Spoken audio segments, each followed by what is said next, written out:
At night, when the world softens into quiet and thought becomes slower, the physicist often sits by his window and wonders what truly fills the spaces between things. He knows, of course, that matter is mostly empty, that between the nucleus and its orbiting electrons lies an immense void, vast enough that if an atom were the size of a cathedral, its nucleus would be a single grain of dust floating in the middle of the air. But what haunts him is not the size of that emptiness. It's the silence that seems to live inside it. He wonders if that silence is not nothing, but something we've never learned to hear. Every object, every cell, every star is built from this same quiet space, and yet we walk through it unaware, calling it emptiness when it might be the most profound presence of all. He remembers the first time he looked at an atomic diagram and felt dizzy at the idea that solidity was an illusion, that the table beneath his hands, the breath in his lungs, the body that carries him, are all suspended in a field of near nothing, and yet that nothing hums. It vibrates, it fluctuates, it whispers. Quantum physics tells us that the vacuum of space is not empty but teeming with energy. Virtual particles popping in and out of existence, like thoughts flickering at the edge of awareness. Perhaps what we call silence is simply sound too subtle for our perception, or a kind of music the universe plays for itself. The physicist likes to imagine that inside that atomic space lies a conversation, one that's been happening since the dawn of time. The protons and electrons are not merely particles, but notes in a grand harmony, moving through patterns of attraction and resistance, dancing within the rhythm of forces that hold all things together. He sometimes thinks of them as lovers, separated by an eternal distance, bound by invisible threads of longing. Between them lies the silence, but a silence so charged with potential it becomes the birthplace of everything. At the smallest scales, the laws of physics become strange and poetic. There's uncertainty in every measurement, a trembling in every constant. The electron doesn't exist in one place until it's observed. It lives as a wave of probability, a smear of maybes, until consciousness brushes against it and says, "Here you are." That moment, when possibility collapses into reality, feels to him like the heartbeat of the cosmos. What if, he wonders, the silence between atoms is not an absence, but a pause between acts of creation, the breath the universe takes between thoughts? He recalls a quote once whispered by a mystic he met years ago: "God hides in the spaces between sounds." Back then, he smiled politely and thought it metaphorical. Now, he isn't so sure. Physics has shown him that reality itself emerges from fluctuations in what we used to call the void. Even nothingness has structure, an ocean of potential, restless and alive. If silence is the gap between vibrations, then perhaps it is also the womb of all things that vibrate. Sometimes, late at night, he places his hand on the table and imagines the atoms beneath his skin, their electrons spinning in a blur of probability, their nuclei distant and heavy. Between them, vast deserts of emptiness stretch. And yet somehow, through electromagnetic fields and shared quantum states, these atoms cooperate to create the illusion of touch, of warmth, of form. The physicist realizes that everything we experience, the hardness of a surface, the color of a leaf, the sound of a voice, emerges from the relationships between silences. Every note of matter is a chord played between spaces. He once tried to calculate the volume of true matter in his body. The result was unsettling. If you could compress all the atomic nuclei that compose a human being into a solid mass, you'd get something smaller than a grain of sand. The rest is emptiness, and yet that grain would still weigh the same as the person it once was. Proof that the illusion of fullness doesn't come from mass, but from energy, from the unseen vibration between things. It made him wonder whether existence itself is just the tension between two silences, the one before birth and the one after death. As the candle beside him flickers, its flame dances in patterns he's come to recognize as echoes of quantum motion, chaotic but never random. Even the flicker has geometry. Even silence has shape. The air trembles with waves we cannot see. And somewhere, deep within that stillness, the physicist senses something watching, something aware. Perhaps the silence between atoms is not empty because we are listening from within it. Perhaps consciousness itself is the resonance that fills that void, the universe observing its own stillness through us.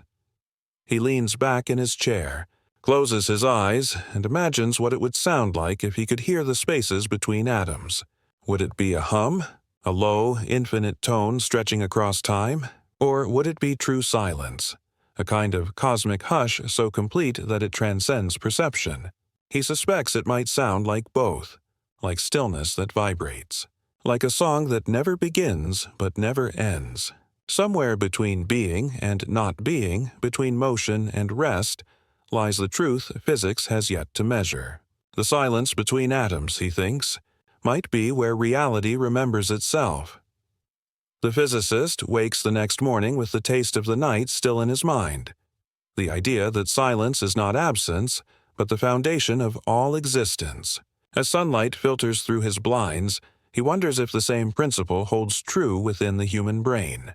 Between every firing neuron there's a gap, a synapse.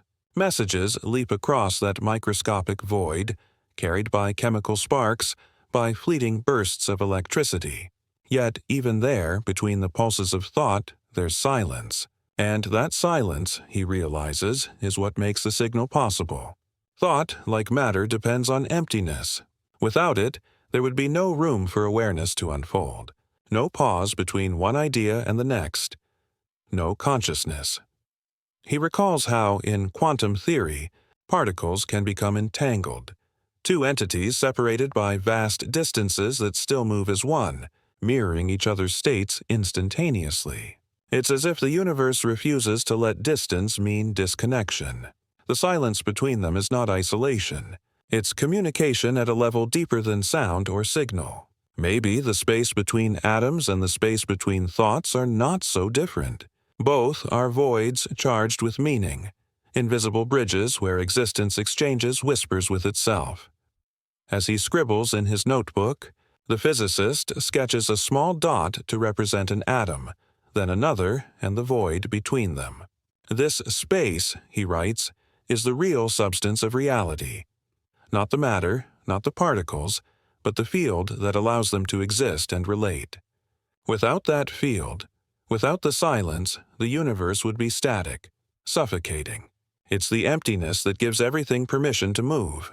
He smiles at the irony that all creation, from galaxies to human emotion, arises not from fullness but from the fertile quiet of nothingness. He takes a slow breath and glances toward the candle stub still sitting on his desk. Last night's wax has hardened into strange organic shapes, frozen mid-drip, solidified echoes of motion. He finds beauty in that momentary pause between flame and stillness, between the vibration of life and the rest that follows it. It reminds him that the universe itself seems to oscillate in the same way. Expansion and contraction, light and dark, sound and silence. The cosmic background radiation, the faint echo of the Big Bang, still hums through every inch of space. Even silence remembers its birth. The physicist recalls an experiment he once read about. Scientists cooled a cloud of atoms to nearly absolute zero, where all motion should stop. But it didn't. Even at the coldest possible temperature, there was still a faint trembling, a residue of motion that refused to vanish. They called it zero-point energy, the lowest possible energy state of the universe. Silence that still sings. To him, this felt like proof of something deeper, that beneath everything, existence never truly rests. Even in stillness, there's potential. Even in emptiness, there's life. He begins to wonder if consciousness itself might arise from this same principle. Maybe awareness isn't a byproduct of complexity, but a resonance born from the vacuum's quiet hum. Perhaps the silence between atoms is the same silence that listens inside the mind. The still point where all experience flows through. Every thought could be a ripple in that infinite stillness, every emotion a wave upon its surface. We call it mind, but maybe it's the cosmos dreaming inside itself, using silence as its language. The thought sends a shiver through him. If the silence between atoms is the ground of being, then the universe might be conscious in a way we can barely imagine. Every particle, every fluctuation, every gap might be a form of awareness, a listening, an attention woven into the fabric of existence. He pictures space itself as an ocean of stillness, with waves of matter and energy breaking momentarily upon its surface before sinking back into calm. When he closes his eyes, he can almost feel it, that immense, quiet intelligence holding everything together. Outside, a gust of wind stirs the trees, and the physicist listens to the sound of leaves rustling. It's beautiful, not because of the noise, but because of the rhythm, the spaces between the sounds. That's where meaning lives. A melody without pauses is just chaos. A thought without silence is madness. A universe without emptiness would have nowhere to exist. He writes in his notebook again, "The silence between atoms is the architecture of being." He imagines the earliest moments of the universe, before stars, before light, before time itself. A vast quantum silence vibrating with potential, waiting to unfold. Out of that silence came the first spark, a fluctuation so small it could fit inside an atom, and yet it became everything. It's strange to think that existence began not with sound, but with a pause, that the first act of creation might have been silence deciding to speak. As the physicist sits there, surrounded by papers and light, he realizes that silence is not something to be feared or filled. It's something to be understood. To listen to the silence between atoms is to listen to the foundation of all things, to the original stillness that allows the universe to breathe. Maybe that's why, in the deepest meditations, mystics report hearing nothing but a low hum, like the sound of the cosmos itself thinking. Maybe what they're hearing is not outside them, but within, the resonance of their own atoms, vibrating in tune with the void. He sets down his pen and looks around his small, quiet room. For the first time he sees the space between things, the air between his hands and the desk, the distance between one heartbeat and the next. He realizes that every bit of silence is sacred, because without it, the universe would have no place to exist, and thought would have nowhere to form. The silence between atoms is not empty. It's the most alive thing there is. The night falls again, and the physicist sits by his window, eyes lost in the quiet glitter of stars. The city hums faintly below, but up here the air feels still, like time itself has slowed down to listen. He leans back, notebook open, and lets his mind drift into that vast inner expanse where science and silence begin to overlap. He thinks of what he has learned over a lifetime of studying matter, that everything solid is mostly empty space. That between the proton and the electron lies a gulf so immense that if an atom were the size of a cathedral, its nucleus would be a grain of dust floating at its center. Everything else, the space between, is silence, and yet somehow that silence holds everything together. The forces that bind atoms, that shape molecules, that form stars and galaxies, are invisible threads spun across emptiness. It's not the particles themselves that define reality, he realizes, but the relationships between them, the invisible tension of the void. Without the silence, there would be no structure. Without emptiness, there would be no dance. He wonders if consciousness is built the same way. Between one thought and the next, there's a moment of stillness, a gap too subtle to notice, but it's there. That pause is where awareness hides. In that pause, the mind resets, breathes, becomes itself again. If thought were a continuous noise, we would never know it was happening. It's the silence between thoughts that gives each idea shape. The physicist begins to see a pattern. Silence as the hidden framework of all existence, from atoms to minds, from galaxies to souls. He recalls an ancient idea from Eastern philosophy, that the universe breathes in cycles, creation and dissolution, sound and silence, life and death. In Hindu cosmology, it is said that creation begins with the sacred sound Om, but what few realize is that Om ends in silence, and it's that silence which gives the sound its meaning. Science and mysticism, he thinks, are not enemies. They are two languages describing the same truth. He closes his eyes and listens. Beneath the noise of his thoughts, beneath the hum of the world, there's something quieter, a deep, steady stillness. It's not empty. It feels alive, aware, as if the universe itself is listening back. He realizes that silence is not the absence of sound, but the presence of everything unspoken. It's the background field from which reality emerges, the quantum sea that gives birth to all possibility. In that moment, a question arises within him, gentle and immense. Could it be that the universe itself is conscious of its own silence?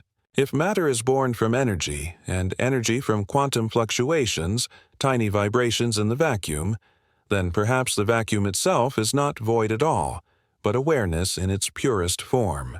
The silence between atoms might not just support existence, it might be existence, the unmanifest mind of the cosmos, dreaming matter into being. He stands and walks to his bookshelf, where old volumes lean against each other like tired companions. There's Einstein, Bohr, Schrödinger, thinkers who once dared to speak of consciousness and matter in the same breath. Schrödinger had written, "The total number of minds in the universe is one." The physicist smiles. Perhaps Schrödinger wasn't being poetic after all. Perhaps he was describing a literal truth, that beneath the illusion of separation, all minds emerge from the same silent field, the same quantum stillness that binds every atom in space. He begins to write feverishly, his hand trembling with the pace of thought. The silence between atoms is not nothingness, he writes, but the unspoken language of reality. It is the consciousness before consciousness, the awareness that dreams of form. When we listen deeply enough, we are not hearing the world. We are hearing the silence listening to itself. His pen drops. For a long moment he just breathes. The room feels different now, not filled with objects, but with space. Vast, intimate space. The ticking clock no longer counts seconds. It marks the rhythm of the universe's breathing. The spaces between the ticks seem larger, richer. He realizes that he's perceiving not time, but silence flowing through time. He wonders what happens when the silence within us meets the silence between atoms, when the quiet mind aligns with the quiet universe. Maybe that's what enlightenment is, he thinks. Not a state of knowledge, but a state of resonance. A moment when your inner stillness vibrates in tune with the stillness of everything. He recalls how dying people often describe a great peace before their final breath, a sense of merging into light, into vast calm. What if death is not the end, but the ultimate return to silence? When the noise of the body ceases, the consciousness that remains may simply dissolve back into the great quiet that birthed it. The silence between atoms becomes the silence between lives. He leans out his window, feeling the cool air brush against his face. Somewhere far above, a star explodes and the universe shifts imperceptibly. Yet down here, everything is still. He realizes that even in destruction, the universe never loses its calm. It just changes its pattern of silence. Stars die, planets crumble, civilizations rise and vanish. But the space between atoms, the infinite hush that holds them all, remains untouched. That's when it dawns on him. Maybe the true nature of reality is not matter, or energy, or even consciousness. Maybe it's silence itself. Silence as the eternal witness, the canvas on which everything else is drawn. The physicist closes his notebook and whispers softly, "The universe is not speaking. It's listening." He turns off the light and lies in bed. The hum of the refrigerator, the ticking clock, the beating of his heart, all merge into one rhythm, one pulse of existence. As he drifts toward sleep, he senses something vast and compassionate watching through his own eyes, breathing through his lungs, thinking through his thoughts. And in that moment, before dreams, he understands that the silence between atoms has never been empty. It has always been alive, waiting, patient, infinite. For the first time, he doesn't feel small. He feels like part of the silence itself, timeless, boundless, still. And in that stillness, the physicist finally sleeps, knowing that the space between atoms is the same space where the universe dreams.